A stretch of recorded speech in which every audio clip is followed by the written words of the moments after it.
ہم اللہ تعالیٰ کے لاکھ لاکھ شکر گزار ہیں جس نے ہمیں رمضان المبارک جیسا بابرکت اور مقدس مہینہ ایک بار پھر عطا کیا۔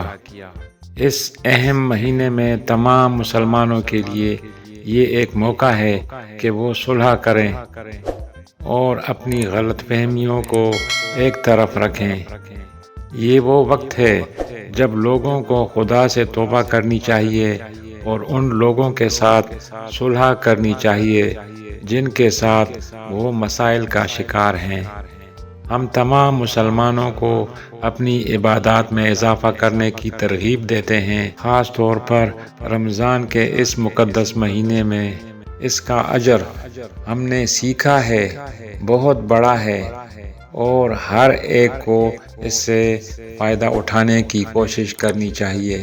یہ برکتوں سے بھرا مہینہ ہے، ایک ایسا موقع جس سے ہر مسلمان کو فائدہ اٹھانا چاہیے۔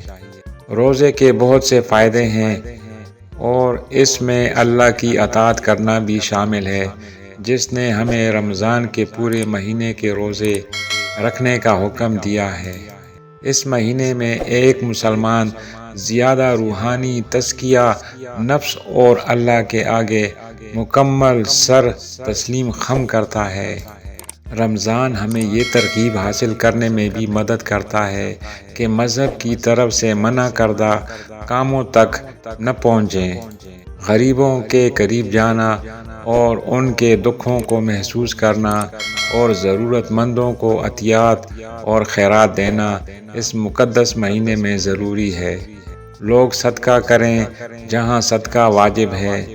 در حقیقت آج کی نسل میں کچھ لوگ اللہ کی رضا حاصل کرنے کے لیے خیرات نہیں کرنا چاہتے، بلکہ وہ آنکھوں کی خدمت کو ترجیح دیتے ہیں جس کی اللہ نے مذمت کی ہے۔ رمضان ہمدردی کا مظاہرہ کرنے، دوسروں کا خیال رکھنے اور اپنے پیاروں اور آپ سے کم خوش نصیبوں کے ساتھ اپنی نعمتیں بانٹنے کا وقت ہے۔ کرونا جیسی وبائی مرض کے ساتھ ساتھ کمر توڑ مہنگائی کی وجہ سے لوگوں کو تھوڑی اضافی مدد کی ضرورت ہے۔ ڈالر کی اونچی اڑان کی وجہ سے ہر قسم کی چیزوں کی قیمت خرید میں بھی اڑان آ چکی ہے، جس کی وجہ سے لوگوں کے ذریعہ معاش بھی متاثر ہو چکے ہیں۔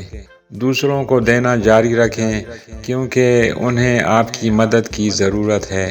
دینا آپ کو خوشی اور تعلق کے احساس سے بھی بھر دیتا ہے اور یہ احساس آپ کو اس وقت کے دوران محسوس ہونے والے کچھ تناؤ سے بہتر طور پر نمٹنے میں مدد کرتا ہے۔